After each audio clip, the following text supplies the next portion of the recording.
ఇంద్రకీలాద్రిపై వైభవంగా ప్రారంభమైన వరుణ యాగం. వరుణుని కరుణ కోరుతూ త్రయాహ్నిక దీక్షతో వరుణ జపాలు యాగాలు నిర్వహిస్తున్నామన్న వేద పండితులు.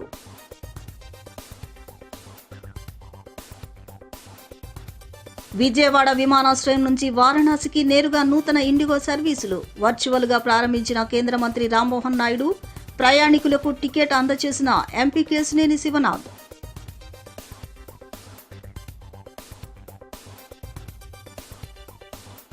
రాష్ట్రంలో జరుగుతున్న అభివృద్ధిని చూసి వైసీపీ నేతలకు నిద్ర పట్టడం లేదన్న మంత్రి కొల్లు రవీంద్ర. అమరావతి గురించి మాట్లాడే అర్హత పేర్ని నాని, జగన్ కు లేదంటూ ధ్వజం.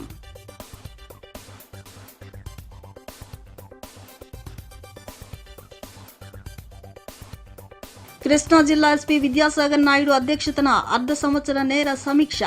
గడిచిన 6 నెలల్లో జిల్లాల్లో నేరాల నియంత్రణలో మెరుగైన ఫలితాలు సాధించామని వెల్లడి.